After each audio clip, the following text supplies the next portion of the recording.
નમસ્કાર, બીઈ ન્યૂઝમાં આપનું સ્વાગત છે। ચાલો જોઈએ ભાવનગરમાંથી અત્યારે મળી રહેલા સમાચાર। જે આપ સૌને ખ્યાલ છે એ પ્રમાણે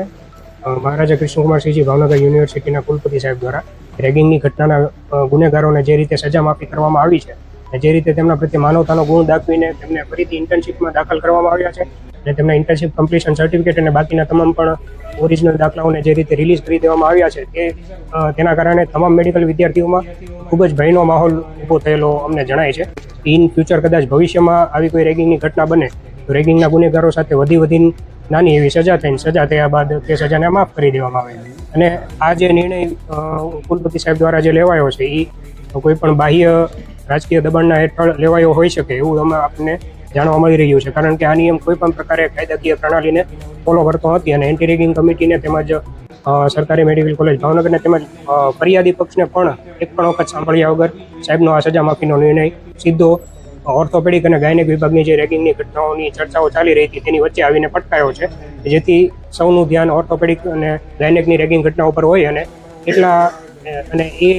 ધ્યાન ભટકાયેલા સમયમાં આ નિર્ણય વચમાં આવી જાય અને તેનું અમલીકરણ થઈ જાય। આ વિરુદ્ધમાં આજે અમે યુજી વિદ્યાર્થીઓ વતી સરકારી મેડિકલ કોલેજ ભાવનગરમાં ડીન સાહેબ ડૉક્ટર ચિન્મય શાહ સાહેબને આવેદન અને અમારી રજૂઆત એવી આપી છે કે સાહેબ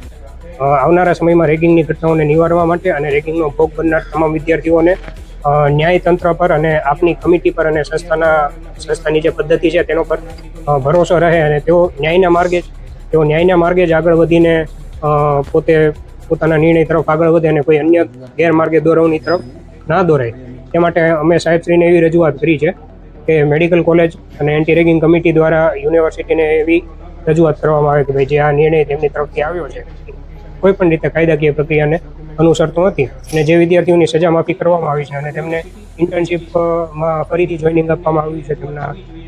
જે ઓરિજિનલ ડોક્યુમેન્ટ્સ અને કમ્પ્લીશન સર્ટિફિકેટ જે છે જે એમને હસ્તાંતર કરી દેવાની પ્રક્રિયા શરૂ કરવામાં આવી છે તેને તાત્કાલિક ધોરણે રોકવામાં આવે, કારણ કે આ ઘટના હજુ પણ હાઈકોર્ટની અંદર સુનાવણી હેઠળ છે। તેથી અમારો મૂળ ઉદ્દેશ્ય તો એ જ છે કે આવનારા સમયમાં પણ મેડિકલ કોલેજ ભાવનગરમાં એડમિશન લેવાવાળા યુજી વિદ્યાર્થીઓ એમના માટે ભયમુક્ત વાતાવરણ બની રહે અને તેમના માટે એક દાખલો પૂરો પાડવામાં આવે કે જ્યારે પણ યુજી વિદ્યાર્થીઓને સંસ્થાના સપોર્ટની જરૂર હતી, જ્યારે પણ વિદ્યાર્થીઓની વિરુદ્ધમાં સત્તાધારીઓ દ્વારા કોઈ નિર્ણય લેવામાં આવ્યો ત્યારે સંસ્થા તેમના સાથે ઊભી હતી અને સંસ્થાએ તેમના વતી રજૂઆત કરી હતી। જી સર, આ 100% ગેરકાયદેસર કૃત્ય એટલા માટે છે કેમ કે 2 વર્ષ કરતાં વધારે કોઈ પણ વિદ્યાર્થીઓને સજા કરવામાં આવેલી હોય ત્યારબાદ તેમને ઇન્ટર્નશીપમાં જોઈનિંગ આપવા માટે એનએમસી અને જે પણ લાગતી વળગતી ઉચ્ચ સ્તરીય સંસ્થા હોય તેમની પરવાનગી જરૂરી હોતી હોય છે। જી 100% આ મામલે અમે ડીન સાહેબશ્રીને રજૂઆત આપી છે કે અમારા તરફથી રજૂઆત એ છે કે વીસી સાહેબનો આ જે નિર્ણય જે છે એના પર ફરીથી એન્ટી રેગિંગ કમિટી એક વખત વિચાર કરે કે આ કમિટીના